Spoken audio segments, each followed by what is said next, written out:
Okay. Yo, what's going on with everybody? It's your boy DT3 and your boy Double M Magnus. We are your hosts, and welcome to another segment of DT-Magnus. What it do? What's going on? Peace and pugilism. Peace and pugilism. Let's bring some light to the chat real fast. Got a couple of comments already up in here. People's waiting on us.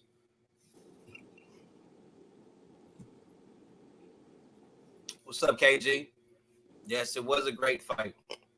Great fight. Yeah, Kenneth Gordon, peace and pugilism, baby. Yeah, Harrison, well, it wasn't a knockout, it was a TKO, technical. Jack Reese stopped it. And a lot of people are going to say he stopped it immaturely. Because the punches that Charlo was landing on him to after the second knockout, it was all on the gloves. It was all on the gloves, really. But by Harrison getting knocked down two times before, Jack Reese, from the outside looking in, looked like, okay, he's smothered. He's smothered by the punches. He can't handle and fight himself back. So as soon as Jack Reese went in, Charles Harrison's like, no! Harrison was like, no. He was coherent, but he was just given time to try to get some wind back or get his senses back, completely back, 100%. But Charlo's has to be one of the most inaccurate punchers in boxing today. Inaccurate champions in boxing today. Real talk. Everybody. I think what's up, JR? I think the Charlo brothers both are the same, one and the same. I think one just more patient than the other. Like I said, Jermell is the leader, so he's always trying to just make his name, get his place. Yeah. Because he's the smaller guy, he's the one. Right. He don't have as many knockouts as Jamal, none of that type of stuff. And I think Jamal is just more of the better all-around puncher, in my opinion. He's bigger. I don't think he's faster. I think Jermell faster. Yeah, I think neither one of them, they both could have lost that night easily, of course, because I still think Korobov beat Jamal Charlo. So, and a lot of people do, but man, I just know Charlo missed so many punches, was swinging so wild. He doesn't. I don't think he needs better training. He doesn't know how to set up his punches. It was absolutely crazy, and Harrison had a mean ass jab going. Harrison got a I think the 1-2 was going for him all night. The 1-2 was going for Harrison all night. The 1-2 jab is vicious, Yeah, he hit Charlo whenever he wanted. When he got close, why he came forward, front foot dominant the entire fight. Charlo backing up. Now, Harrison didn't move at all. He presented a totally different fight than the last fight, where he moved, stick and move. Here, he was playing somewhat the matador, and Charlo was moving around a little bit, backing up the entire fight. But when he wanted to hit Charlo, he landed that 1-2 viciously, and the uppercuts.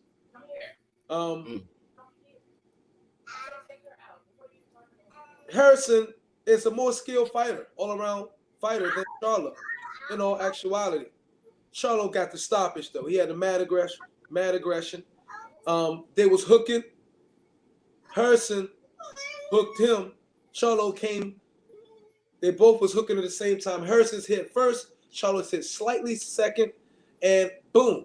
That was the knockdown. But that's all he looks for. It's the hooks. That's all he looked for. The whole part about it was Tony Harrison was going to lose regardless. Based on the judges' scorecards. I mean, before what you saw, because I didn't see the fight, but what you saw was Tony Harrison was winning. The unofficial scorecards, Villegas card, and whoever also had Harrison winning. Right. So when we see what happens in the aftermath, then we see until God knows how long Charlo was winning the fight based on the judges' scorecards. And from what I saw, what I was hearing, I didn't see where Charlo was winning the fight. And I still picked Charlo to win the fight. By the way, he won the fight, but I felt like he couldn't go 12 rounds. I felt like if he let it 12 rounds, he was going to lose. After the knockdown. There's no way with what I was hearing that he should have won the fight if it went 12 rounds. There's no way. After the second round knockdown, Harrison wiped out the next 5 rounds. And that's what I don't understand. So you win one round 10-8. Well, what about the first round? Do you think he won the first round? Do you think Jamel won the first round? Who won the first round? Honestly, or was it even? I guess a swing round. You give it to either or. But some people were saying Harrison's. It's like it was a fill-out round. So Harrison, you give it to Harrison too. But Harrison, after the Charlo knockdown, which was a good left hook, Harrison, like it was more a flash knockdown. Harrison didn't look that hurt by it. Came back, took 3, 4. I mean, just systematically beating him. 3, 4, 5, 6. He took off like 7 and 8. Punch output dropped significantly for Harrison. But when he did throw a punch, the punches he threw, he landed like 70% of them in those rounds. Right. You know what I mean? So he didn't fall back in the punch stats. The punch stats had them both like at 102, 102 punches landed. And Charlo threw freaking 200 plus more punches than him. So Harrison was around the 40% accuracy range, and Charlo's around the 25%, 26% accuracy range the entire fight. It was ridiculous. What's up, Harrison? 2 Hands? What's good? What's good, Double M? What's going on, 2 Hands? But Harrison also, he didn't look as strong in this fight as he did the last. I'm talking about like his physical conditioning and fitness. Charlo, that's what I was gonna ask. Like, do look you a little bit bigger, like you know what I mean? Tired? Huh? He couldn't keep up. You think Harrison got tired? I think maybe it was a problem. It's 7 for 8, but then he picked it back up and took 9th and 10th. Before he got stopped. Yeah. What you think, 2 Hands? You think Tony Harrison was fatigued? You think that's why he ended up getting stopped the way he got stopped? See, I didn't even. I'm glad y'all talking about that, honestly, because I didn't even think about that aspect of it. Because to be perfectly honest, if his ankle truly was injured, which I don't, he don't seem like he's the type of nigga that has to lie about something like that. But regardless of that, he wouldn't have had time off and not training. Charlo took a tune-up match in between that. Harrison was out a whole year. He only fought that fight. So he probably was susceptible to get clipped on the chin with a punch like that and be wobbly at the legs. Because that punch didn't look like it was enough to really wobble a nigga and take away his equilibrium like that. Which one? The second the first one initially gave him noodle legs in the 10th round. When he was all wild, when they both connected with each other and he wobbled out and he got jumped on. Yeah, it wasn't like a super flush punch. Yeah. So it could have played a lot of factor in his training regimen, that going up to it, his strength and conditioning, because he probably only turned up for that 3 or 4 months up until that fight or whatever.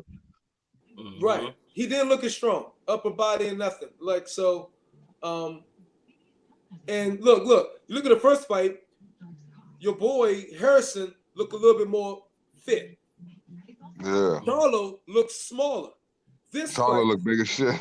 This fight, Charlo looked like Big Charlo. He looked like Jamal. And then Harrison looked a little bit less conditioned up top. Like he had to drain himself.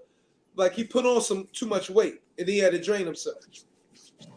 And maybe that could come from the ankle injury. But so he might have to stay off of it and put much pressure on. You think he should have took a tune-up first before he fought Jamel? You think that would have made the difference if he took a tune-up? No, because he was a better fighter. He was a better fighter tonight. I mean, he whooped his ass every round, and other than you can give Charlo the 10-8 round from the second round knockdown. Other than that, I felt like he got beat every fucking round. Was that jab nasty? Oh my God, he had a hell of a power jab that night. That's what shocked me. I said, damn, his jab way more solid than I thought. It was vicious and popping. He controlled Charlo the entire fight. He had him on his bicycle. He did whatever he wanted to do. He could do whatever he wanted to do in the fight. Man, literally. The nigga was on his bicycle cowering to the corners all night. I cannot tell you enough. for as big as Charlo was and for what Charlo was known for, fucking big overhand looping shots and coming forward, that nigga was on his bicycle all night. Yeah. Because he was eating those 1-2s. He was eating them goddamn uppercuts too. Those sneaky uppercuts that was coming in from underneath. Did you notice? Hot man, the nigga Charlo got an embryotic he got an embryotic motherfucking inside game. If Tony Harrison would have kept it inside, hitting him with them uppercuts and that sweet shit with that tight inside jab coming over the top and shit like that, going banging his body and coming upstairs, how he was doubling up with the left uppercut and shit the left like hook. That. The left hook, he was working Charlo's body. He hurt Charlo to the body with that left hook because he was digging for that bread basket. And Charlo, that's why I seen Charlo start to run more because that shit was bothering him. I just said the only thing, you know what I'm saying? And I mean, big up to Charlo for all the punishment he took, I mean, mentally for all of that time. I mean, he basically, because Derrick James told him going into the 10th, he told him the right thing he needed to tell him. He said, tighten up, don't throw no big shots. He said, shoot the jab and stay tight. And Charlo came out there and he poised himself and he managed to get a knock. I mean, for real, it was just one calculated little mistake that made that happen. But I got to give it to Charlo, man. He got a spectacular knockout in that fashion. And I mean, he won. You know what I'm saying? Like, he won by stoppage. Because it just sucks for me because because not even who I picked, but the fact that Tony Harrison boxed his fucking whole head off for 10 rounds and a sucker nigga managed to get the knockouts with only 6 minutes left. That's the problem. You know what I mean? I mean, that's also a hurt. Did you think Troy? You think the stoppage, did you think Jack Reese stepped in? I can understand him stepping in after Charlo put him down already twice, but when he stopped it, none of those punches was landing on Harrison's face. If he would have stopped him after the first, no, not the first, the second knockdown. If he would have stopped him after the second knockdown, I would have accepted that. Better. But that third one, nah, man. It's like, so how much power do Charlo really got? He don't got a lot of power, bro. I mean, it really, that one, I'm like, man, but you know, Jack Reese, he a legend, you know what I'm saying? He do good officiating, letting niggas fight, but I mean, that third knockdown, he was standing on the right side of the shots that was being thrown, so he didn't even see him connect. You know what I'm saying? He was standing on the right side of the action. If he would have been on the left side, he would have probably been able to see that, like, nah, he ain't getting hit with nothing. But at that point, after those 2 brutal knockdowns, he was just like, nah, man. It was the wrong thing for him to do, was to go up against the ropes and cover up. That was the wrong thing to do after getting dropped 2 times. So I understand now. I can see that. Why? Yeah, I gotta see it, man. I gotta see the fight because I was going back and forth from Two Hands channel to Myron's channel to Real Life Boxing channel. I was going back and forth. I was just getting totally different opinion, you know. But due to the fact that it is DT-Magnus, Jess, I will let you on because DT-Magnus is a kid-friendly show. It is for people of all ages. So I will let you on the DT-Magnus show because it's people family-friendly show. So feel free to slide. I'm gonna send you the link. Hey, DT3. All I'm gonna say is, the nigga definitely doing that though. But you'll just have to read between the lines what I'm talking about. Yeah, I know. But we got Troy Graham sliding through. What's up, Troy? Hey, y'all. How you doing? It's good. Fight, man. Tony Harris thinks too much. That was his problem. He has the tools. He thinks entirely too much. It's like, okay, I'm gonna throw a jab. Okay, I'm gonna throw a right hand. I'm gonna throw a hook. He was thinking too much. I mean, I think Tony, he might exist in a world between being a counterpuncher and wanting to be offensive, man. I think he don't know which one he want to be because he wants to be a borderline. He's a come forward fighter. And he wants to be he act like sometimes he want to be a counterpuncher and other times he wants to, you know, apply the pressure and put the offense on. And then he stops for a second and it's kind of weird if you kind of watch him. You kind of, you know what I'm saying? If you watch him, you know what I'm talking about. Right. Yeah, that's why he had no rhythm in there, man.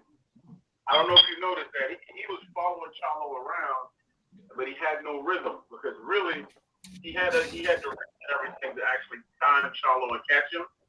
But he was just thinking, man. It's really simple rules when you're in there. You see it, hit it, move. What Tony was doing was like, I'm thinking. Okay, here comes my jab. Charlo wasn't thinking. Charlo was like, I'm gonna keep punching until I hit something. Yeah, he don't think. You absolutely right. And he was missing a lot too. Yeah, Yes, he Charlo was. is a missile fighter, man. He's a Patriot missile fighter. He shoots until he scores, man.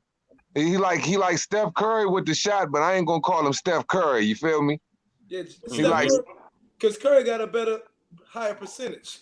Yeah, I'm just saying he's Steph Curry in the sense to where you know how Steph Curry quickly just shoot that joint out, don't think about it, bang, bang, bang. It don't matter how many times he missed. Steph Curry gonna find it eventually. He gonna find that shot. Charlo just be out there joint winging them overhand rights and lefts until he end up uppercuts. he gonna keep shooting until he gets you. And hope he lands something. He gonna hope he lands something. He hope he lands something. His brother fight similar. Not as crazy though. I don't know if you remember, Allen Houston, right? He used to play for the Knicks back in the day. Yeah. Yeah. Allen Houston had to get into a certain spot to shoot. He had to get into that spot that he had to shoot. Whereas you take someone like AI, he can shoot the ball from anywhere, right? True indeed. Tony Harrison is basically Allen Houston. He gotta get into that spot, and he's like, okay, here comes my right. I mean, he has all the tools, but I think he needs to get away from his dad as far as training. And the trainer, I think that'll fit him as Buddy McGurk, man. Because Hey, put up that comment by Mala2243, because that's facts. Mala to wait. Mala, which one? The one where it said Tony Harrison got cocky before the 2 knockdowns. Yeah, that one. That's a fact. Yeah. That we need to highlight that because he was fit. He was so in his groove because he was high percentage all night. Remember how he started shimmying and shit after he catch him with some high shit? Then when the crowd wasn't even, you know what I'm saying, when he went laid on the ropes and he wasn't getting hit, but the crowd thought he was when Charlo was throwing some high shit. He started like playing to the crowd. Like he was like, come on, like basically looking at the crowd like, come on, y'all, like this nigga not even hitting me with nothing. That was in the 9th round. Bruh, stay in your fight. You know you gotta go to a decision and get a UA or a split D when it comes to this fight because you're not a knockout artist. You can't be focusing on everything else that's going on. Focus on your task at hand. And that cockiness is what got him hit. And the shitty part is, man, that's going to be on every replay run back to back to back because that was a nasty knockout over and over. What was for real? Hey, what do y'all think? Fuck the popularity. I think that the way he got knocked out in the lead up to that fight was even worse than what happened to Anthony Joshua on June 1 coming to America. Who? What happened to Tony Harrison tonight? As far as comparing the knockdowns, because Anthony Joshua. I don't think they were that nasty because when you look at the actual punches, the punches, besides the one he was up against the rope and he took them, boom, boom, boom, and he dropped, and he almost went to the rope. He got up. You're right. I don't like saying knockout. I don't like saying knockout if it's not a knockout. I call it a TKO. TKO. Yeah, it's a TKO, but I'm just saying both of them were TKOs. I've been always saying this. Look, let's stop saying knockout when the shit's not a knockout. It's a stoppage. A knockout is a motherfucker who missed the count. Who couldn't get up. Those knockdowns were more vicious in a sense. Those knockdowns were more vicious to me than what Anthony Joshua went through on June 1. I'm saying that by saying this, because when he got hit Man, that third time, the second time, bro, them joints was flush, hard, punishing shots, all up in his grill. That was a nasty way to get TKO, bro, because he was out of there. He was on a spaceship, man. His brain was on a spaceship. How do he get up? That's my point what I was saying earlier. I'm not disagreeing with you, but how the hell he get up from all those flush punches? Charlo must not be that strong of a puncher, truthfully. Charlo isn't. If those was from bigger brother, if those was from Big Charlo, somebody have been out, not getting up. How did he get up from that? But Double M, I was saying on the live stream we did earlier that Tony Harrison's actually got a very strong chin. It was just where he got hit, it just knocked him off his equilibrium. You catch somebody flush on that chin, or you catch him in that temple, man, them legs is gone. And his legs just got taken straight from him. And he ain't been on him. He hasn't fought in a year. He ain't probably. If he has an ankle injury, he ain't done a lot of cardio or leg. But yet and still, man, you got to stay. I mean, at the end of the night, none of that even matters when it comes down to fight night. You either win or you lose. And my whole thing was, you know, the way he was talking, his confidence and everything, the way, you know what I'm saying what he was about. I want to get thrown right back in the smoke. Fuck that. I ain't take no tune up. I told Al, throw me right back in the smoke, and you got your ass smoked. I mean, you boxed beautifully. Hold up. But he at the end of, look, he got knocked the fuck out in the worst. Right, he got TKO in the worst way. He got smoked. When you lose, you get smoked. Dominate the fight. I'm not talking about that. I'm talking about if you catch an L and you popping your shit, no matter what happens, I don't give a fuck. You got to win. He lost. So at the end of the day, he's got to look at that second. He's got to look at that second time he got knocked down over and over and over again on ESPN until he comes back and reclaims another victory. That's the moral of the story. We use smoke. Hold on, let me finish. This is the last thing I gotta say. Let me finish. This what Tony Harrison said at the final press conference, and this is what I stand on as a man. You know what I'm saying? Fuck boxing, just in real life. He said this whole fight is about, you know what I'm saying? This whole fight is about making a nigga stand on principles. Separating the real from the fake. You know what I'm saying? Because fuck niggas is always winning. And tonight, you let a fuck nigga win in the worst way. I don't think he let him.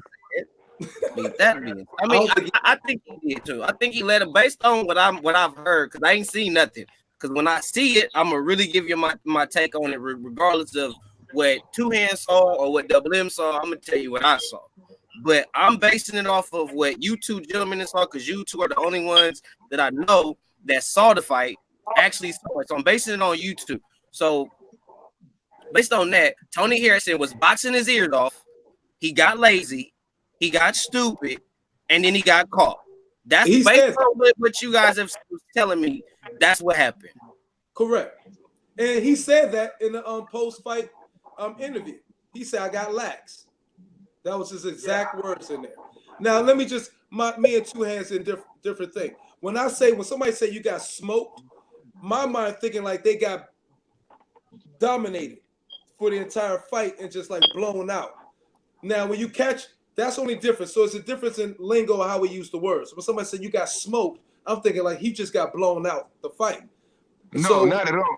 But that's how I take. You know how niggas. Yeah, you know how niggas will say smoked in two different ways. You know what I'm saying? Like you can get smoked. You can get getting smoked is like getting your ass dusted in a fight, or it could be you getting smoked, or you can look at it getting smoked round per round, because we were just pertaining to just the fashion in which he lost and shit like that. He got that ass smoked replay wise. Right there. But so that's what I'm saying. He was smoking Charlo until that. And then what do you think, Tony? What do you think, Troy? What's your take on how Tony just basically kind of took this foot off the gas in the middle towards the end of the fight? What's your take on it, Troy? I don't think he ever had his foot on the gas all the way. I think Harrison could have done much more. Yeah. I think he could have done much more, because I had him losing the fight, actually. I had him losing on point. Every round. He wasn't doing enough. He just wasn't. I mean, he was. You had Harrison Charlo, but then I had him losing by about 2 points, bro. I had him losing. He gave up 7 and 8. Yeah, because you factor in the knockdown and the fact that he just wasn't doing enough for me. Because if you champ, you got to keep that belt, and you got to keep. I understand he was walking Charlo down, but he wasn't punching him. He was just walking him down, and he wasn't punching enough for me. He was not punching enough for me. And when he did punch, Charlo stopped punching. But he just didn't do that enough. He just didn't do it enough. I don't know what it is with him, but he can't find his rhythm, and he's stuck in this. He's stuck like in neutral. I don't even have the words for it. But the brother has the tools to beat Charlo, but it's something between his mind and his physical that's just not right with him, because he just doesn't do what he's supposed to do. He fights like he's punching in water. You understand what I'm saying? He fights like he's just punching in water, like you throw punch, and your punches are very slow, and you can see him coming, and then just. Oh, that was Harrison tonight? That's what he's saying about Harrison. Yeah, he's saying about Harrison. Yeah. Wow. Yeah. What do y'all think about the Effie Ajaba fight? Man, fuck that nigga, man.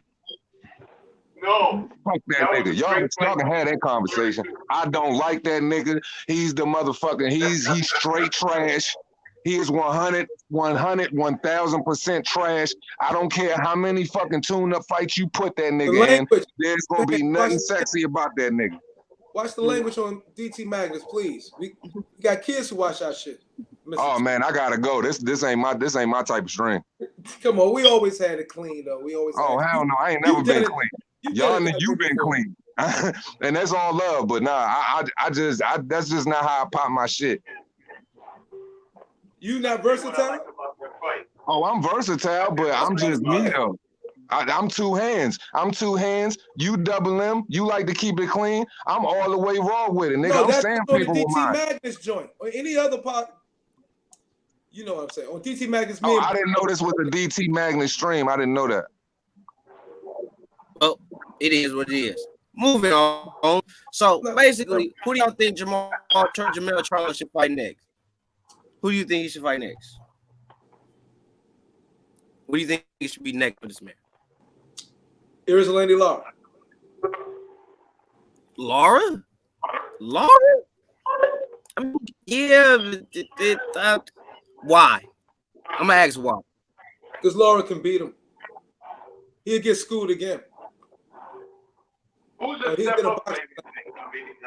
I mean, at 154, who would be a step up for Charlo? Who would be a step up? It gotta be worth the money, dog. It can't be Lara. Lara, I need people to understand something. Not to cut you off, Troy. I need people to understand something, bro. Panel included, bro. They not finna fight nobody like Lara, bro. That's not finna happen. I understand, yeah, that'd be a good fight, yeah, the 90s or maybe early 2000s, something like that may happen. But this is the Charlo money team. Lara ain't no money in fighting Lara. All right, it's no money in that. If they want to fight somebody, it's gonna have to be for some money. So, what big money fight you think Jamel Charlo can conjure up after this fight? Like, who is the money fight? Who's that one? Would it be J-Rock or like who? I don't see nobody at 54, to be honest. Hurt is gone, right? He moved up to 160. Hurt? No. Yeah. No, Hurt is still at 54. He said he's gonna stay at 54 because he want his belts back. Nah, he really should move up to 160, man. He's killing himself, but they're gonna fight right there. Then have him fight Hurt. He don't want to fight Hurt.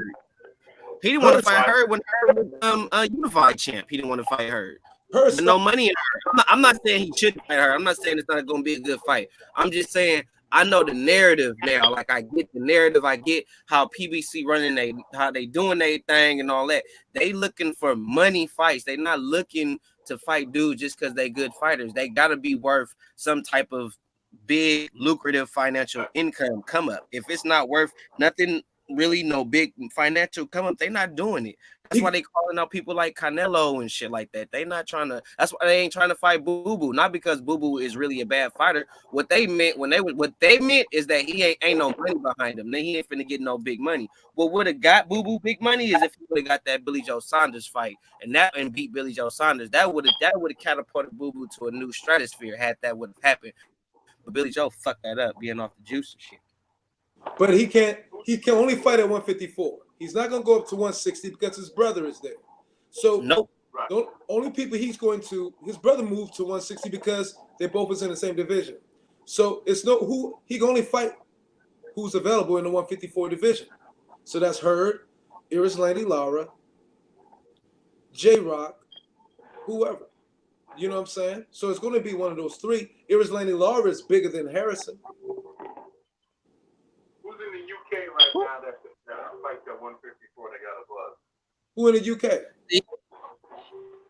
I was just finna say that, Troy. Who is at 47 or who is at 54 in another country that is making a lot of noise? Because whoever it is, it don't matter if the casuals know about him or the hardcore fans know about him. If it's a fighter making a certain amount of buzz, like how Ricky Hatton was making buzz in the UK, and that's how he ended up getting the fight with Floyd Mayweather. Not because Ricky was good. It wasn't because Ricky was good. It was because Ricky had a big buzz in the UK, and Floyd knew he was finna sell out and finna sell some tickets. So whoever is doing that, that's more likely who they're gonna fight, regardless of the skill set, regardless of the skill level. I think that's who they're gonna fight. But he's not going to 147. Earl Spence is there. No, who's ever at 47 that can move up to 54. You know how they do. You know the PBC model. No, but I'm saying that Brooke is still fighting at 154, right? Yes, sir. Bingo. Good. He's still good fighting. one. That's money. That's money. And of course, I can throw this name in the hat, Khan, because Khan can make 154. I don't care what you say about him. He comes with money. They might pick somebody like Khan because Khan is a glass chin, and it will help his knockout ratio, his highlight ratio. Exactly, and he comes with money. I can see that.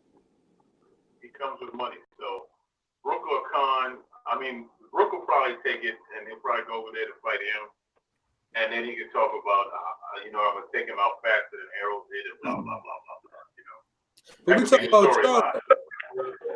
Who do you think I want for Charlo? Yeah. Who's for 154 besides Brooke? What I think, nope, I just thought of something. What I think Jamal might move up to 68. And I think Jermell might move up to 60 because it's money up there at 60 for Jermell. It's more money for Jermell at 160 than 54. Whether he wins or not, I don't know. But it is money for him at 60. And it's money for Jamal at 68 too. Look, man, if he moves up to 168, Jermell get crushed. He's going to realize he's not that big. Yeah, he's not that big. You talking about Jermell? Yeah, I'm talking about Jermell moving up to one. I'm saying because of the financial factor. I don't see no financial. I don't see a financial come up for him at 54. Yeah, but he's little Charlo for a reason. I don't see him going up to to 160. I can see him going down before I see him going up. But Jermell could fight Triple G, bro. Jermell could get that Jermell fight, get bro. knocked out by Triple G. It don't matter. It's a money fight, bro. It's a money fight. I'm not saying that he could beat Triple G. I'm not telling you that. What I'm telling you is that it's a money fight. But listen, he's stepping on his brother's shoes then. His brother is doing 160. He's at 154. If Jermell gets the Triple G fight, watch Jamal get a Canelo fight. Honestly, it don't matter if Jermell move up to 160 where his brother at or not, because we know from history, if you look at Vitaly Klitschko and Vladimir Klitschko, Vitaly held the WBC while Vladimir held the other belts. So it ain't like if Jermell got an opportunity to go up to 160 and get a money shot, he can go up there and take it. But honestly, like for real, the only thing that's going to happen with them niggas is the same thing that's happening with them right now. Jamel got the belt back. Jamel is going to continue to get fluffed opponents put in front of him. He's going to take them, and then eventually they're going to make the J-Rock fight within 1 or 2 tune-ups for each of them. Either J-Rock going to take his next fight against the guy he fighting. This got the 1 loss. He gonna take that fight, beat that guy, sit and wait for Mel, and then they gonna try to unify them 3 belts, and then it's just gonna be the same old shit. Like I just don't see him taking big fights regardless, because like you said earlier, if that nigga Jamal got $7 million sitting there for him for 1 contract deal to go over that joint and fight Demetrius Andre, and you're not going to take it with the opportunity to take them belts back, a unified champion, or go up, or get the Canelo fight, I can't put that much faith in him. All I can say is, Jamel Charlo, I respect what you did tonight. You was under a lot of pressure. I got respect for what you did tonight. I don't like you as a person, but what you did tonight, you did your thing. That's all I got to say about it. Yeah. What do you think about the Charlo brothers really making more money on the back end? Sums it up. Than what people think? Because come to find out, they have made, that is a good fight. That is a good money fight. C-Stance, that is a good money fight right there. Who? Yeah, I said Eubanks earlier. It's Eubanks at 160 though, or 154. That's a good fight right there, 160. Eubanks said he wanted to fight Charlo. See, that's what I'm saying. Eubanks is going for 160. He's fighting at 160 to fight Jamal. He said that. Eubanks will smoke Jamal Charlo. I'm not saying he won't. I'm just saying that Eubanks is looking for the big Jamal. And so little Jamal is stuck at 154, but it's more a deeper in the PPC. It's deeper at 154 than it is at 160. You feel me? So that's where we talked about before. I explained that 160 and up is match room. When you're dealing with the middleweights, if you're dealing from 140 to 154, PBC got the talent there. And then the top rank owns 140 down, 135 and everything. So your middle range is the PBC got those fighters. Charlo is an odd man out. Jamal, the big Charlo, is an odd man out because the PBC don't have no 160 fighters. The matchroom has those, for the most part. Or Golden Boy, Dazin, pretty much. That's why Charlo was saying that in the past. I signed a 3-day contract to Dazin. Remember he said that? That's because it's nobody in the PBC for Big Charlo. So he's an odd man out. So that's why I don't see Jermell moving up 160 at all. He's going to do what Two Hands say, fight a lot of fluff opponents, okay, try to build up his knockout ratio before he probably tries to fight somebody credible. Because he gets smashed by Hurd. He gets smashed by Iris-Landy Lara. You know what I mean? He got lucky against Harrison, but he won. Not going to get lucky. He got his shot in and he made it work against Harrison today, but was losing. Not according to the judges, but to the fans who watched the fight, most of us thought he was losing. So, again, he's in a better position than his big brother. The big Charlo. He's in a better position because he's in a deeper, but he also don't want to fight that competition. He's in a better position, but also a higher position of losing, a higher percentage rate of losing sooner than Charlo, because they could just pull up fluff motherfuckers off the back that nobody know to fight Big Charlo too. He has the nuts, balls to make something go on with Dazin.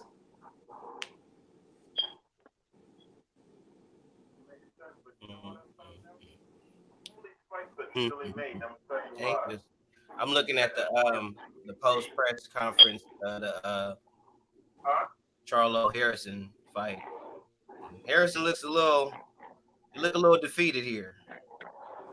He looks a little defeated. Oh, what's up, John?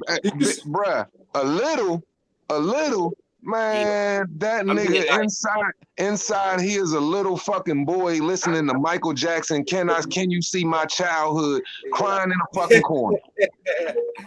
For real.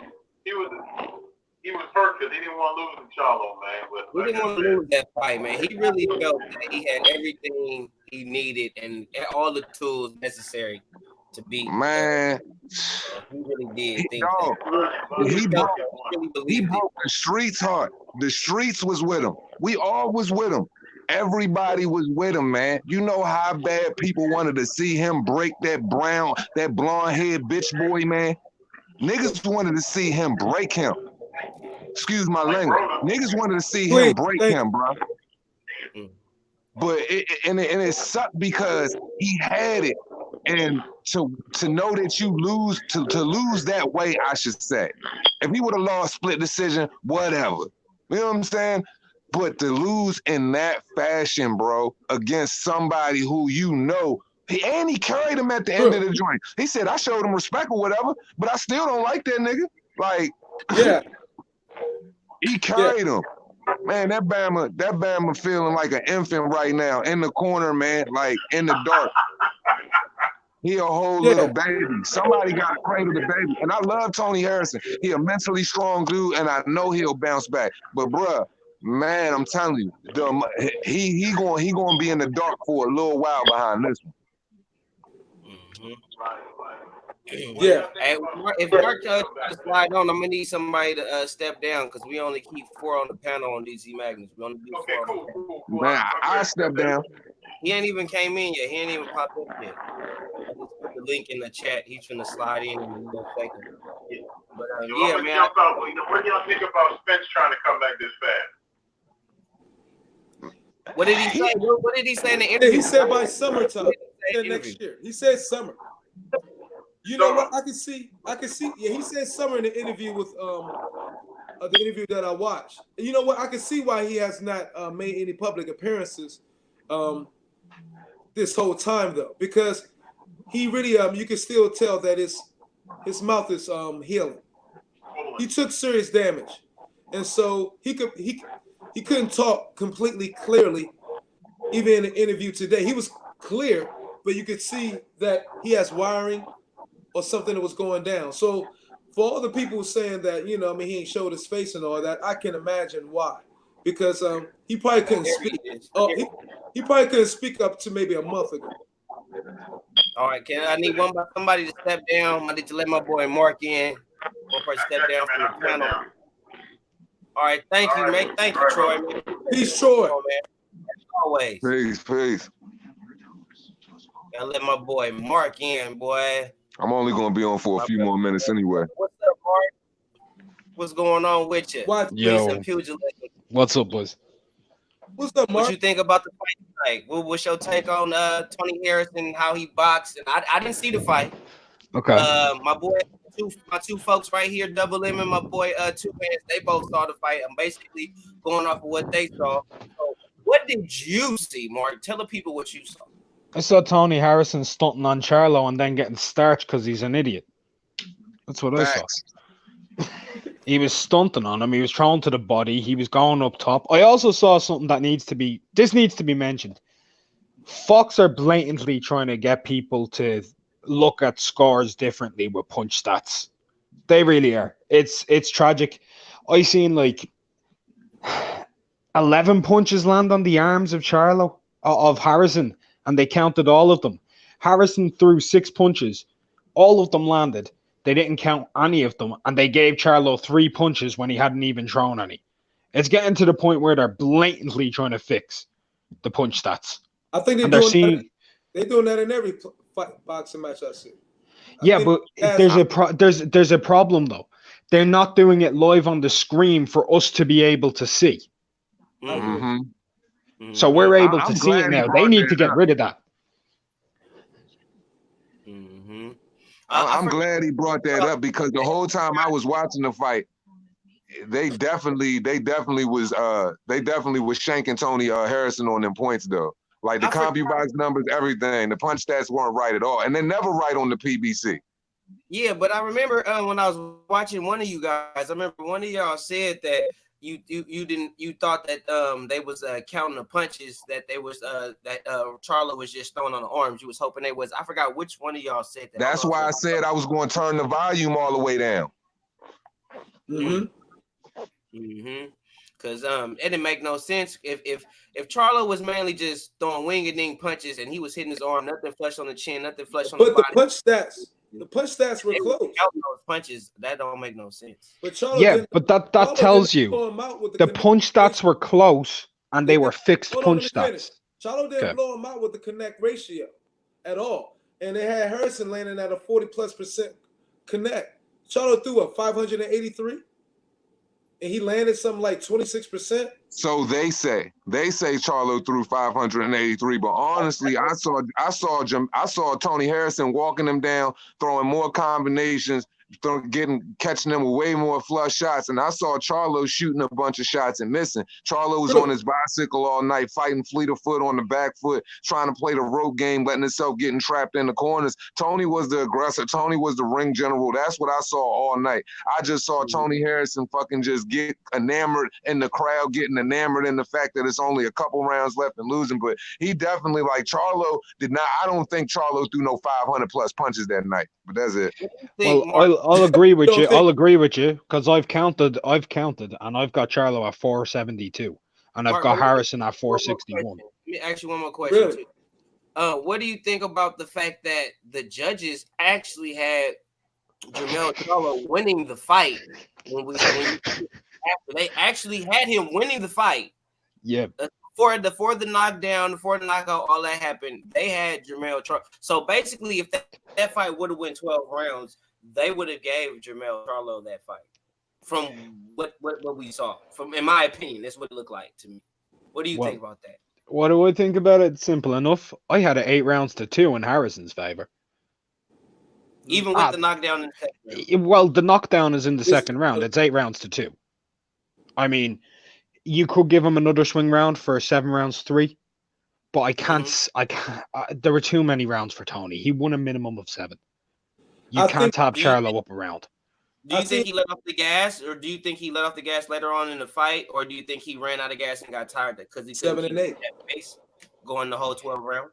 In 7 and 8, those 2 rounds were a lot closer. I did feel I preferred the work of Tony though. That's one of those things where I preferred him going to the body because he was sticking to his thing.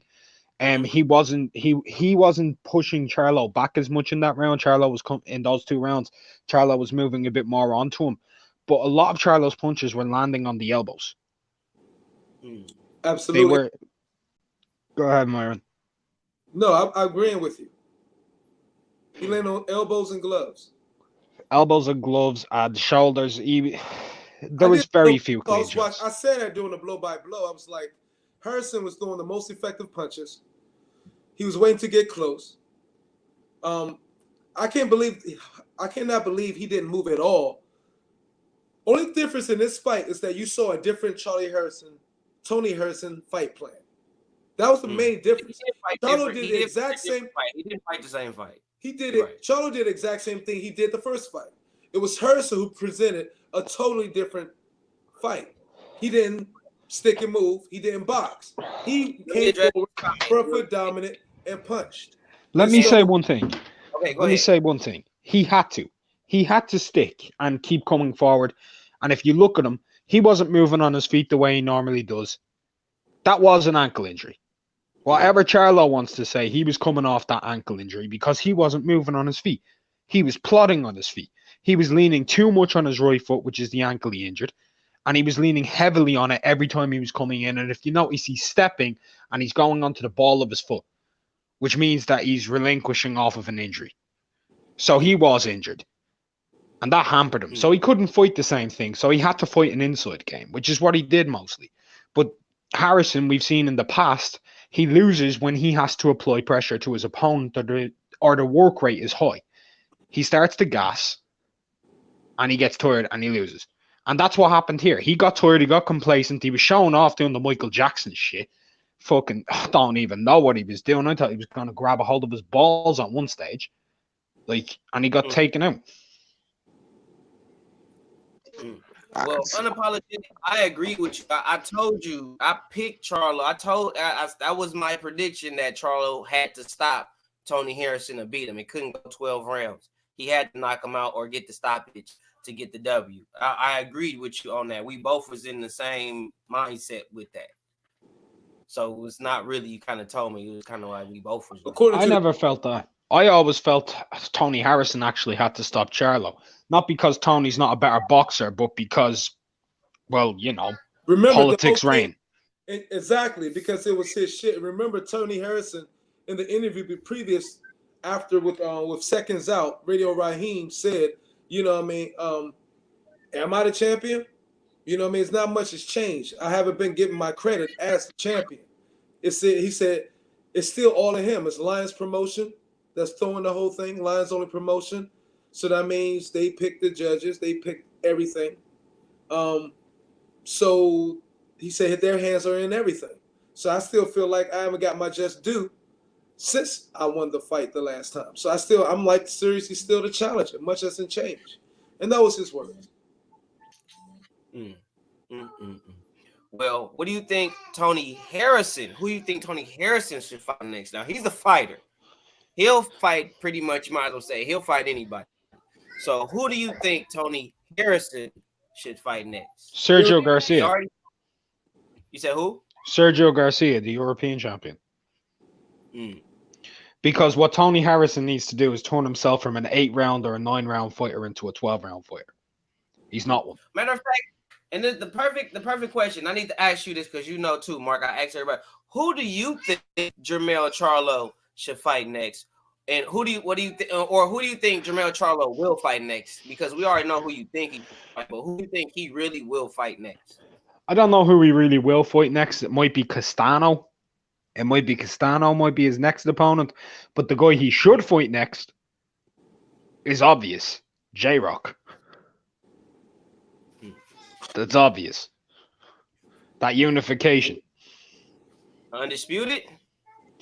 It's not undisputed because the WBO belt. Neither of them have that. WBO belt. Munguia did have it, but he's moved up to 160, so that title's vacant right now.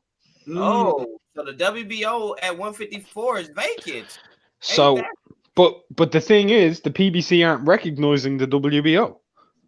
They didn't even recognize it at the end of the match. They're not recognizing the WBO at all on any weight classes.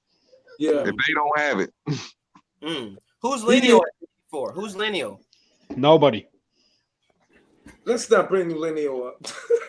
There's no lineal at 154. I know. We don't even want to complicate things anymore in any of the way. Nobody care about that lineal champion BS. But there is actually no lineal. There is actually no lineal there. Good. Last lineal was Floyd, I think. Good. We don't want to talk. So basically, whoever gets the WBO and beats J-Rock will be undisputed. But I don't think there's going to be a undisputed champ at 54. I don't think that's going to happen. Shout out to C Stance for the super chat. Appreciate that, dog. Thank you. Appreciate it. Charlo did say he wants to be undisputed. So during the interview, is there a chance we're going to see J-Rock and Charlo? Who think that can happen? I think it can happen. I think everyone does. I think J-Rock will fight him. I think J-Rock wants to avenge his loss to Big Charlo by beating up on Little Charlo. I agree with that 100%. But to answer the guy that put in the super chat's question, though, because you got to show love to that, is the WBC losing its value compared to other sanctioning bodies? It seems like they favor certain fighters more. Well, in my personal opinion, I feel as though if you were a true fan of, pugilism, the WBC is 100% losing its credibility with true fight fans. But do casuals recognize, the WBC? I mean, I honestly can't say if it is or it isn't, but it's losing its appeal with me 100%. And I'm sure the other guys on the panel would agree as well, but they'll answer that. Well, from what I'm seeing on YouTube, amongst boxing communities, there are a lot of fans pushing a hashtag called WBC Boycott 2020. I mean, there's a lot of fans who are turning on the WBC, whether it be glove situations, whether it be drug situations, whether it be them prolonging mandatories. Did you know the last time the WBC had a mandatory for at middleweight was in 2012? Oh my God, are you fucking kidding me? Yeah, the last mandatory fight for a WBC world title at middleweight was Sergio Martinez, 2012. Wow. They're trying to go mandatory free. Of course, I've already made quite a few videos about the WBC, especially the two parts I made on the WBC the ones with the franchise champion videos I made for them, and the one back in the day, what is the WBC worth? I made that video back in the day going to the extensive history of the WBC. So it is what it is. I think what are you going to do? When money is involved, you get the bullshit that is involved. Pardon my French. Mm-hmm. And I think are they losing credibility? Yeah, they're having a down moment. Can they get it back with like 3 great fights with no problems and no issues after a year or 2? Yes, because these people these days have short-term memory, and it's what you done last. And if they put on a spectacular event and everything, then it's going to be like bygones be bygones. Everything's all good. But here's the thing, man. It's not as simple as that. That's reality. But it's still not as simple as that, because at the end of the day, they're saying stuff like look at what's his name, Martinez, the 112-pound flyweight, or Ray Vargas. Both those guys were both found with clenbuterol in their systems, and the WBC made a ruling saying that it was contaminated beef. They can pass, which means pretty much anybody who lives in Mexico can have clenbuterol in their system and pass drug tests under the WBC, and that's a fucking issue, because at those lower weights. But to add more context, it has to be a specific amount of levels. It's levels that they're dealing with. Truth. Yeah, but clenbuterol is one of these things that drops in the amount of thing within a day period. So if I were to take a full amount of clenbuterol, the next day it's going to be a trace amount in my system. So no matter what, unless they catch that person on the day, which is very unlikely because they don't have 24/7 drug testing in boxing, you're always going to have trace amounts. It's always going to be in somebody's system. Mm-hmm. It's always going to be in something. Right. Like, basically, any Mexican fighter can just pop up and be like, "Oh, I had some tainted beef today." Yeah. That'll be. That's a bad thing. I know there's context involved, but at the end of the day, every time clenbuterol's never been found in high dosages because no one's ever tested on the day they take something. Because normally you're informed of drug testing within a 24-hour notice. So you don't take it on that day, and then boom, bingo bango, it's just trace amounts. I'm Mexican, I live in Mexico. There you go. You're sorted. Right. So it's like it's kind of giving them already a scapegoat. Yep. Pretty much. You already got one up. I mean, you got to look at that situation and compare it to just, what, like, even what was going on with Dillian White. Like, you guys just completely excused the guys at 112 and just let them go on. But Dillian White, who wasn't even, who was cleared by VADA, which is, y'all clean boxing initiative, before and after, you know what I mean? Y'all suspended him on behalf of what was going on with UCAD. Now, that's a major problem right there. That's a major problem. And UCAD had pretty much said it was a contaminated sample, so that means it must have been contaminated in the lab. Right. Now let's keep it. It didn't suspend Dillian White. They just removed this man. That was to remove his mandatory. They removed his mandatory, and he was wasn't he an interim champion in like recent? Yeah. And they have given it back to him, but the problem is he was never suspended. He could still. So they never technically said he was suspended. They said they just removed him from the mandatory. They provisionally they gave him a provision. It was a provisional one. But here's the main thing, and here's the problem with that situation. When they did that, they then made Tyson Fury the mandatory, and the reason they did that is because Tyson Fury and Wilder is bigger for sanctioning fees. So that was their plan. As soon as they had a reason to be able to make Wilder and Fury official over Wilder White, they could push White back. That was their reason. That's all they needed was one small reason, because Dillian White wasn't officially uncleared to fight. So he was still able to uphold his mandatory position. He was still able to. So until his results came back, they couldn't have made a ruling on it, but they did. They just decided to. Ain't that. Okay. That's what Well, I'm trying to tell you. look, man, I'm not going to shit on the WBC. You could keep doing that. All of the boxing sanctioning bodies have dirty history. Fact. This is a fact. Okay? So, I mean, what are you going to do for so much? What do you want to do? So, I mean, we don't have no control over that. And it's real. You need to put it out there. But at the same time, you can't BS and moan all about it all day because we have no control. It's something out of our control. It's jacked up. You know what I mean? But the IBF do stinky crap, the WBO and the WBA. They've all done it. You can go Google, just go on. WBC is hot right now because there's so much shit they're doing, excuse my language, at the moment. But if you go on that freaking Wikipedia, you see all of them being just as dirty. Well, yeah, the IBF, the start of the IBF, there was fraud and embezzlement. The WBO, same thing. There was even a couple of stages of fixed fights in continental bouts with the WBO, and that was brought to higher courts over in South Africa. When you look at the WBA, that goes all the way back to the NBA as well, and there was corruption in fights, especially during the time period of Dempsey. So, and the IBF, I mean, and if you start about the IBF, that started because the New York State Athletic Commission didn't like what they thought was the corruptness from the WBC. So the New York, you had people who leave the WBC, joined the New York State Athletic Commission, and they started the IBF. So it's always they all trace back from Big Daddy WBA. They all actually trace back to IBU times as well.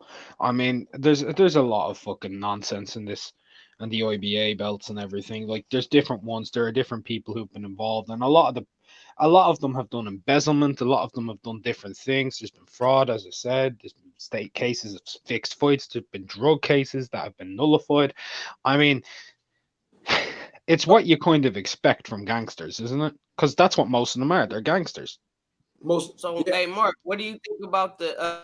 I've been meaning to ask you about this sanctioning body too, because what do you think about the EBU? I've been seeing that in like the European, like Russia and all that. What do you think about the EBU sanctioning body? I don't know too much about the EBU, but I've been seeing a lot of European cats on Instagram really kind of blow up that belt. What is your knowledge on that? The EBU belt has been around for a very long time, just like the NABA and the NABF. That's just a continental thing. The European champion, that goes back over 100 years. So, I mean, continental level has always been deemed more credible, like in terms of things, than world level, because there's less fighters around for them to make it corrupt. But the EBU belt has recently lost a lot of prestige, just like the NABF belt has lost a lot of prestige. You go back to the National American title, there were fights like Muhammad Ali versus Frazier and Muhammad Ali versus Norton took place for that national belt. EBU titles had world-class fighters fighting for it. The continental belts mean nothing anymore, which is quite sad.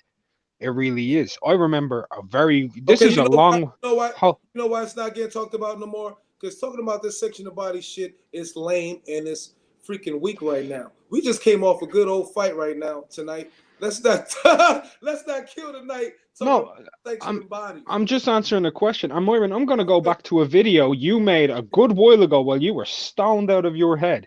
And you were talking about our heads now, though. I thought we were talking about boxing. Hold on. This was one of the best videos. You gotta go back to me being stoned. Myron, this is one of the best videos I've ever seen, because you kind of paid something that it needs to happen in boxing.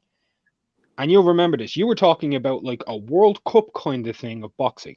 Imagine the best person in Europe, which is like the European belt. Yeah, And I you, made a video. Yeah, the yeah, international. you know what you're talking about. You know Yeah. what I'm talking about. You were talking about the World Cup. I wasn't Let's, stoned though. I wasn't stoned or drunk in that video. So what you talking about? okay, What does it Maya. matter, man? We just talking about it. But anyway, Yeah, keep but going, that try to make me seem like no alcoholic or no stoner. I don't even smoke. I wasn't taking a shot, bro. I Okay, wasn't taking a shot. let's You make you seemed out of it. That's all I'm gonna say. But it was genius. Either way, that's what I'm trying to say. Because if Anyway, you what was look, you saying, Mark? Anyway, you go can ahead. get the best fighters out of every continent and give them their belts, right? yeah, Like the two out of ABU. two out of everyone. Yeah, It's international boxing, international world boxing tournament. yeah. He was doing an international world boxing tournament, and the best fighters from each continent. Like for example, in Europe, a heavyweight, you'd have Tyson Fury versus Joshua. Yeah, In like America, Mexico, you'd probably have like Deontay Wilder versus Andy Ruiz right now, right? Then like you'd have people from like Australia who'd be a bit out of their depth, or in Asia, a heavyweight, they'd be a bit out of their depth. and But you then would do the that. You would do that with every division all the way down, and you can go from different cities around the world and have the tournament. Yeah, I did. We did. I was a long live. I did that. I remember. yeah, and then pretty much the number one in the world would be the person who wins that tournament, and then you'd have the continental champions. They'd be the number two, number three, the number four, and they would have Right. proven their worth, and that would bring more prestige to the continental belts as well, which have started to lose their prestige over the last few years, because just 40, 50, 60 years ago, being a state champion meant something. Never mind being a national champion or a world champion. Like the state champion of California, like Jack Chase, or Charlie Borley being a state champion. These guys were state champions, never world champions, but it fucking meant something. And we don't have that anymore. So something like that, as Myron mentioned a good while ago, would bring back prestige to titles. It would bring back prestige to domestic level boxing all around the world. And it would make things so much more interesting. Yeah, it'd be big to sell too. It'd be easy to sell. I think it'd be really good because you're galvanizing countries or continents behind two people, and then but that was also stated as when we put into that a ranking system of whoever fall out or fall in though. But let me ask you a question, Mark. Who you where do you see Hurd in the mix of this middleweight talk with Charlo, Harrison, Lara? Horde needs to fight. Where's Hurd about the what do you think he's about to fight next? He going to pursue his rematch or get a tune-up then pursue his rematch? I think he's going to have a tune-up and then pursue his rematch. Because, I mean, J-Rock's having a fight against the tune-up. He'll probably have a tune-up as well, and then he'll pursue his rematch. But that fight should happen. I think Jarrah Hurd deserves the benefit of a doubt off of the victories that he had to be able to go back in and fight for his belts. Because one defeat, like, I mean, Jermell was allowed to get one. So why shouldn't Jarrah Hurd when he'd beaten Lara and everything? Yeah, well, he has a rematch clause. I he feel just like they need to leave Jarrett Hurd alone, man. For real. I mean, like when you really look at what Jarrett Hurd had to go through, I mean, he fought. Yeah, he did, lose against J-Rock. I get that, but at the same time, his trainer cut out on him. He had to deal with his trainer busting him out, and what I'm saying, in the media and all that. And then when he went to talk to him about it, he really talked to him like he was really serious about that. So, when your trainer of 12 over a decade, you've been working with this person, and they just basically trade up on you mentally. That's a mother, man. You know what I'm saying? What happened with the whole thing? What did the trainer do? Basically called Jarrett Hurd out on his flaws to the media, and just kind of went bad. Oh, that's right. I remember. You know what I mean? And Jarrett kind of went to him, after. And he was basically like, he was serious. It wasn't like for show. It wasn't, him trying to be funny or him being caught up in the moment. Like, he really felt that way. It wasn't, how you say stuff because you're mad, you just in the moment, you get upset, you just say whatever is on your mind, whatever come out type of thing. But no, that's how he really felt. Even after that, he didn't calm down, mellowed out. He still felt that way. And for somebody that you've worked with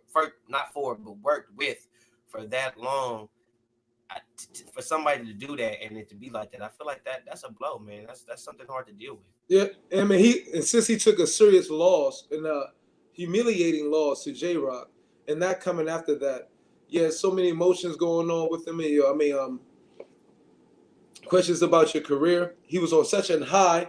That was his first home match, and he prepared a lot for that match, and he was also promoting it. So I said during the live, he didn't. I didn't think from what I was seeing him around the city doing stuff. He wasn't. He had a split training with also promoting this fight, and he had the freaking Dunbar, the school band come in before he even come out. And then to lose like that, to get banged up, and dropped early on to take the life out of the crowd, that was an emotional low. And then for a trainer to say that, I agree with you 100%. That was like, come on, with all this I'm going through and you saying that. But hopefully they're able to patch that up because it's hard to see. He's trying to. It looked like he's trying to little by little.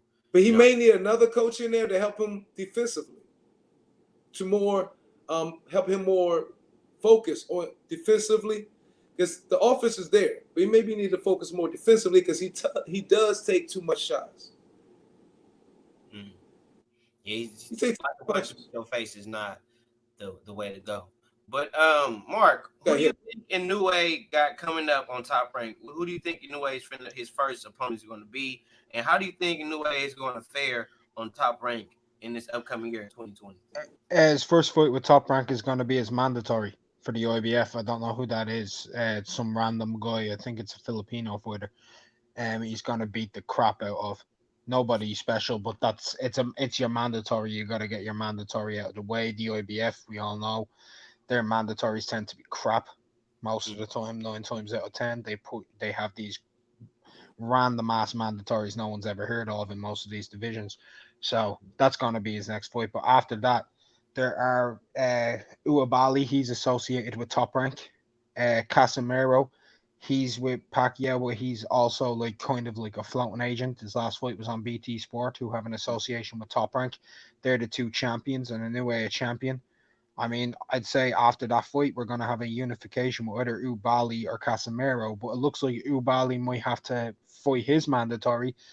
And Neri was meant to fight against Rodriguez for that, but Neri missed weight. And because Rodriguez didn't fight, it looks like the WBC are installing Nonito Donaire as mandatory. So we could have Ubali fighting Nonito Donaire, which is a very fucking good fight. Because Ubali's a good fighter. He beat and Ubali was Ubali beat us. Also, that'd be maybe a grudge match because Ubali beat Baby Brother in the fight before. Yeah, Takuma. Series of boxing. Yeah, on the undercard. Yeah, it was the co-main event for that fight. And Takuma Inoue gave a good account of himself. He's not a big puncher, but he actually hurt Ubali a little bit in that fight, which was interesting to see. So it looks like we're on the up and up in that division for more unifications. That's what it looks like. It looks like Lewis Neri can't make weight anymore, pretty much. He's really been struggling with that. And as we all know, he's a repeat offender with drugs. So we're probably going to see Neri move to 122, and we're probably going to have Casemiro versus Inoue. Casemiro just beats Alani Tete, and he's a 3-weight world champion himself. So if that happens, that's a good fight, and it's a big fight for the Asian fans because Casemiro has a huge fan base. Hold on, Mark. Everybody hit the like button, beautiful spirits, Pugilist fanatics. We appreciate it. We have 54 in the building. We need to get at least 50 likes. Thank you very much. Appreciate it. DT-Magnus Boxing Live. And we got Mr. Mark in the place from Unrivaled Boxing Talk, man. Subscribe. We had Mr. Two Hands here earlier, giving dope commentary as usual. So subscribe to Two Hands, of course. And Mr. Unrivaled Boxing Talk. Don't subscribe to Mark, but no, I'm just joking, Mark. Yeah, don't subscribe to me. I gotta ask you one more question. It was on the tip of my tongue. I just forgot about it. But subscribe to Unrivaled Boxing Talk, beautiful. From my UK subs that don't know, because a few of my UK subs don't know. What's up with Billy Joe Saunders? What you mean? What's up with Billy Joe Saunders? Who is this? Who? What do you think is going? What's his future like? What do you think his future is like for Billy Joe? Because that's something Fam, that he's fighting I've been Canelo. thinking about, but I He's haven't fighting spoken. Canelo. He's fighting Canelo. He's Worst- chasing Canelo. No, he's fighting Canelo next for that 168-pound title. It hasn't been confirmed yet, but everybody fucking knows that's happening next. If I'm wrong, you can come back and you can slap me for that one. He's fighting the Canelo next. Canelo's moving down to 168 because Canelo wants to legitimize his claim to being a four-weight world champion because the WBA regular belt doesn't really count. So that's the fight. It's in-house with the zone. It's simple enough to make. Billy Joe's been looking shit at 168. Let's be real. Against Shifa Isafi, he was terrible, and against his last opponent, he was terrible. So that's what's going to be happening. He's cashing out. That's what Billy Joe's doing. He's cashing out.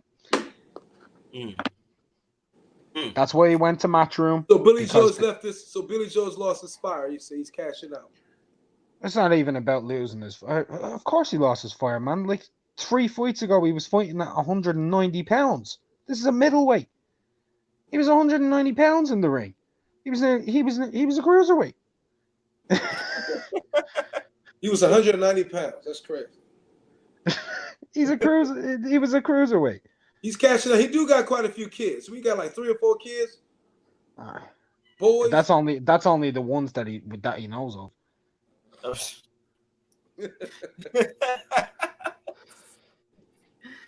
But yeah, I've had a couple of UK subscribers ask me about Billy Joe Saunders, and Billy Joe Saunders I don't really keep up with too much in the media, or I used to keep up with him because he was fighting, he was scrapping.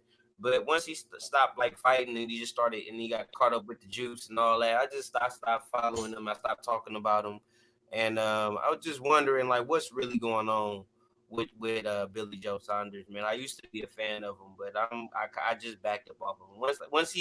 Once he got caught up with the Boo Boo Andrade fight, because I was juiced. I was so juiced about that fight. And when I thought that fight wasn't finna happen, bro, I was hurt. My heart was broke. I was just like, I've never been so excited for a fight that I knew was going to be boring, because both Andrade and Billy Joe Saunders are negative fighters. They are. Right. So I knew the fight was going to be boring, but I was really hyped just to see it for some stupid reason. Because I thought it was going to be perfectly competitive. I didn't know who was going to win at the time. Billy Joe's very slick, very skillful. Andrade, very slick, very skillful. Both of them very good jab. Both of them very good feet. Neither of them really big punchers. Mm-hmm. So I was sitting there thinking to myself, hey, guess what's going to happen in this fight? I'm going to be bored, but I'm going to enjoy it because I'm a purist. So this was a fight that was going to be for boxing purists. Yeah, you know what I thought? Right. I thought it was going to be who's going to box when they need to box, and who's going to fight when they need to fight. And whoever is better at doing that is who's going to win the fight. That's what I thought. That's exactly what I thought. Because in order, you have to fight you can't box the better boxer. You have to fight him. And if you can't outfight him, then you just asked out. But I felt like somebody was gonna have to fight when they needed, when somebody was trying to box, and somebody was gonna have to box when the other person was trying to fight. It was just like somebody was gonna have to figure out who was gonna take over and fight.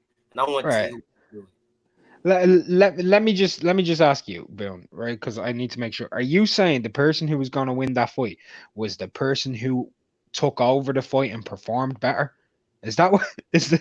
I wouldn't say performed, but I mean not perform better. What I mean is, if Billy Joe likes to box, right, and he's not one the type of person that want to stand there and trade with you and do all that. He wants to stick and move and be pretty and shit. That's what Billy Joe want to do. Boo Boo, he wants to be slick. He wants to box with you too, but he do want to scrap at the same time. So if Boo Boo was going to scrap when Billy Joe if he could scrap when Billy Joe wanted to box and use his feet to cut off Billy Joe from moving around and making Billy Joe fight when Billy Joe doesn't want to fight, then I felt Boo Boo was going to win the fight.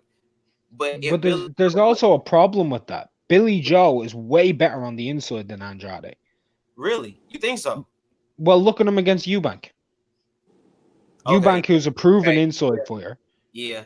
Okay. He was able to beat him up on the inside. Look at him against Andy Lee. Andy Lee is not a boxer, inside fighter. He was able to beat him up on the inside. Billy Joe's inside game is very good. His defensive inside game is very good. Andrade is known for his length and his nip and tuck. He can scrap. Very but good to the competition he's fought. Billy Joe's competition has been very suspect lately. lately, yeah, but the names I just said. Oh, I mean, along lately, Yeah. like last 5-6 fights. Yeah, but I'm just talking about like that. If you look at like Eubank Jr., he's a good fighter. Yeah. Man can scrap. Eubank Jr. is better than Selecki, and that's the best opponent Andrade's fought at middleweight. Is he Andy- better than Selecki? Has they fought? Oh, come on, man. Come on. No, they haven't fought. But like at the same point, Muhammad Ali never fought against me, but he'd whoop my ass. I mean, that's not a good comparison. You're not a professional. You're not a heavyweight boxer.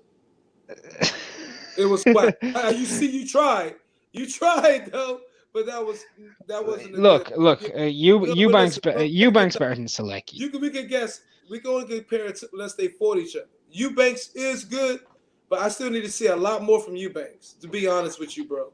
Okay, how about this? Eubank is more proven than Selecki. But against who? No, he is. He is. He gave George Groves a good fight. George Groves a very good super middleweight. He retired James DeGale. He retired Arthur Abraham. He fought everybody. That's everybody. So George Groves and all that. Look, I'm not here. Let's get fucking controversial though. Look, the fight. I'm not knocking George Groves. I'm not knocking any of those dudes. But when UK fighters come and fight USA fighters, oftentimes, sometimes, and not all the time, sometimes there is a talent difference. So I know when you're talking about the George Groves and all of them, they was good over there with 60 million people. But over here, that's why I created the tournament for, so we can see more international fighting. Joshua's first loss was against America, not a UK guy.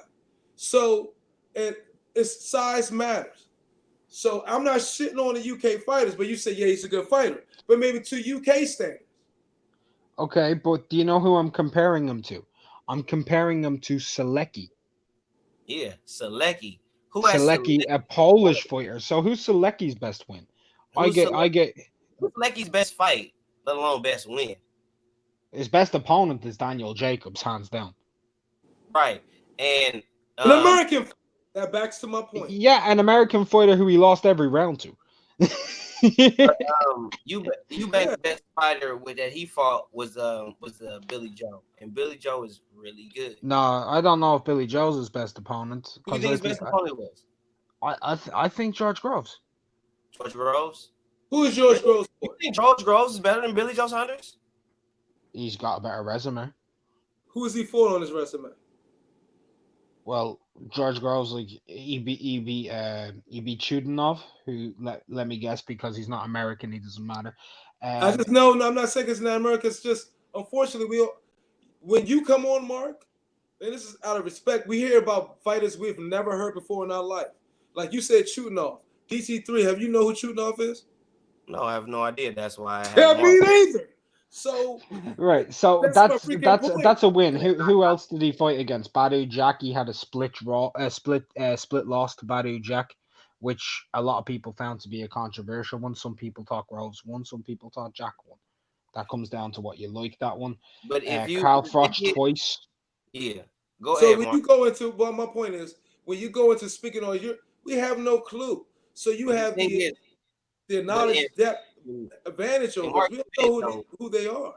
In Mark's defense, though, I have to do that. In Mark's defense, I'm not attacking Mark. I'm not saying you attacking him. I'm just saying in his defense, because he's done that to me many times over the phone, on streams, all that. So in his defense, he has said names, and I was like, "Who the hell is that?" And I've looked them up and did my homework on them, and they are every bit as worth the praise that they don't get.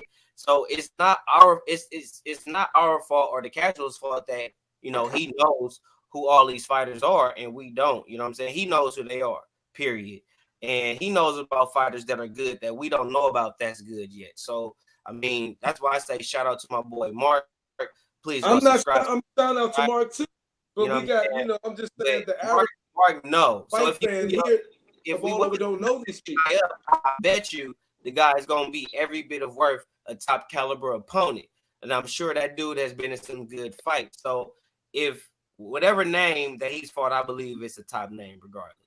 So Anyway, Groves also beat James DeGale when James DeGale was in his prime. and yeah, I was just gonna say that when James DeGale was in his prime. So I mean, And James DeGale did whoop up on Darrell, an American fighter. Yeah. just saying. And But- Eubank actually Triangle theory. beat James DeGale, retired him. He also retired Arthur Abraham. And don't ask me who's Arthur Abraham fought. Please don't say who is Arthur Abraham. Anybody. But also Groves fought against Carl Froch, Carl Froch he beat like guys like Mikkel Kessler, also Darrell, also Jermaine Taylor. He lost to Andre Ward. He lost to Andre Ward, but he beat Jermaine Taylor. And Jermaine Taylor was an undisputed middleweight champion. Doped up. He was doped up and drugged out too. Messed up. But you can't trace the resume. Like, I mean, Eubank's been in there with good fighters, even if they were a bit past. Where's Jermaine Taylor at today, dude? We already know he was going through his things. You really from the bag of Jermaine Taylor? Huh? Undisputed middleweight champion, beat Bernard Hopkins, Jermaine Taylor. Let me Jermaine Taylor's locked up right now. He's in prison. He's That's totally- right now. Jermaine Taylor right now, yeah. But we're just talking about heavy shots, man. He took a lot of hard shots. We're just talking about people's resumes, but not about who's gone to prison and who hasn't. But we're comparing right now for some reason Eubank and Selecki. I never thought I'd have to do this, but I'll just ask this: who's better in your opinion? Right? Because you need to ask this just in your opinion: James DeGale or Gabriel Rosado?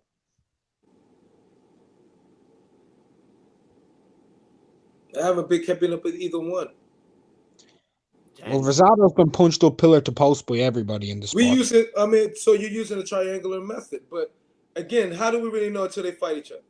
Well, that's not even a triangular method. Triangular method means fighters that you're comparing. No, you're just saying who's better, and you're going to compare the other peoples that they fought. But I'm saying that's good for building up the fight, and that's what we were supposed to do. But they ain't fought each other yet.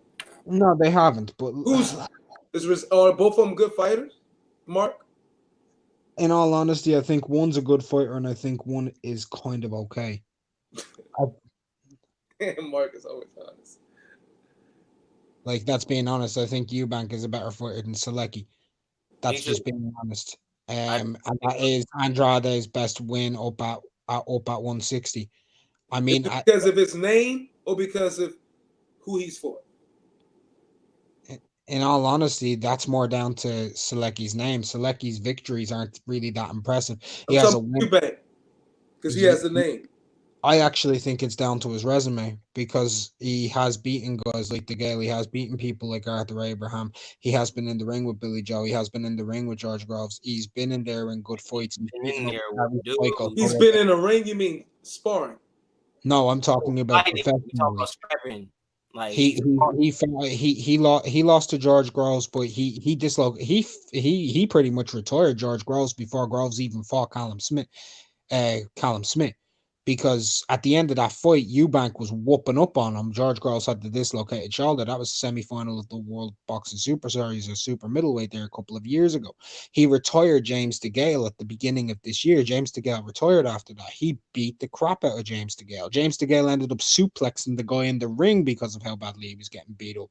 He punched up Arthur Abraham, who has an amazing chin. He actually knocked out Avni Yildirim in one round. And Avni Yildirim was having a fight there with Anthony Durrell, who just fought against David Benavidez. Anthony Durrell was the champion. But if you rewatch that fight, you'll see that was controversial. That fight ended via a technical decision.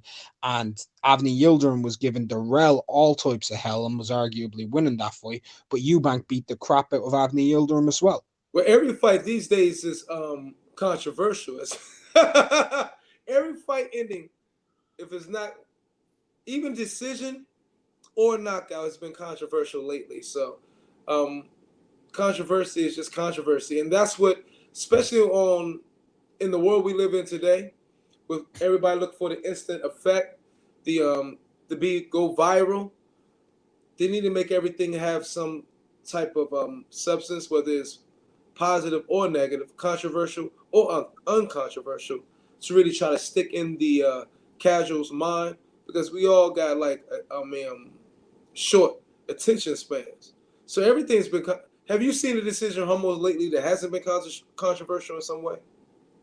Really, with the fights we've got this year, just off this year, have you seen decisions that haven't been controversial?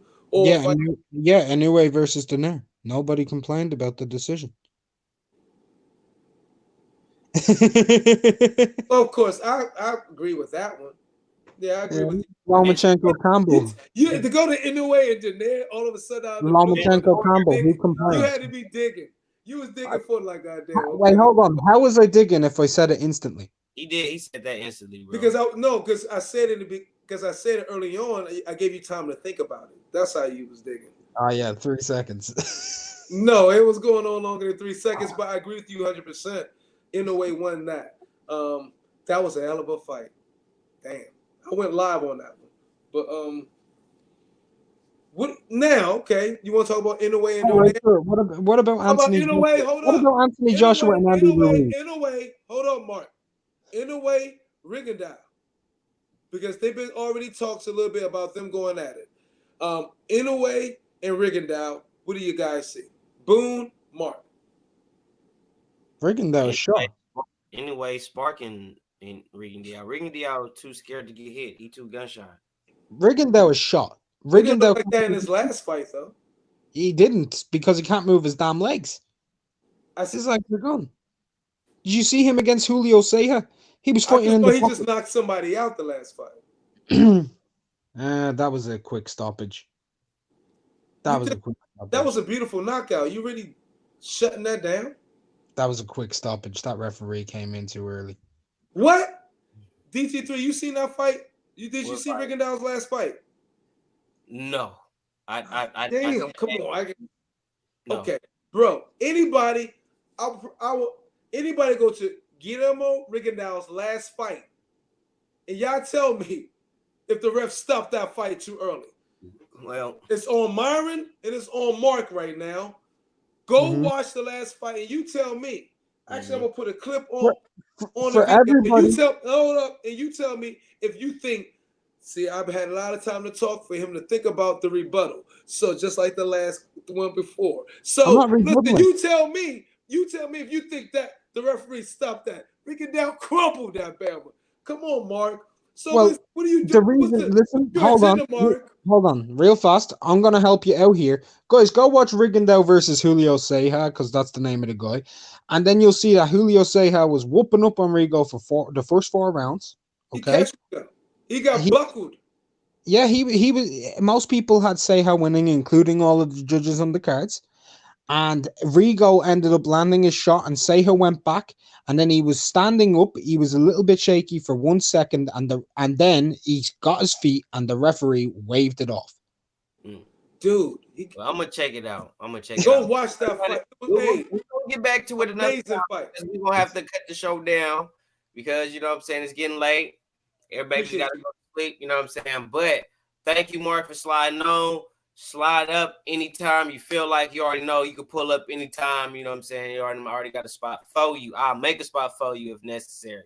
But I would like to, you know what I'm saying, me and my boy Myron, we like to thank everybody that slid in from the chat, everybody that viewed, that participated. Thank everybody that made it. They gave us a little debate, couple of questions. Thank everybody that slid on the panel as well. Shout out to my boy Two Hands. Fa. If you haven't, please go subscribe to Two Hands Up, Mr. Two Hands Up, and please go subscribe to my boy Mark, Unrivaled Boxing Talk, and absolutely go subscribe to my homeboy Double M, Boxing Logics United. All right, y'all, we out. One love, peace and pugilism.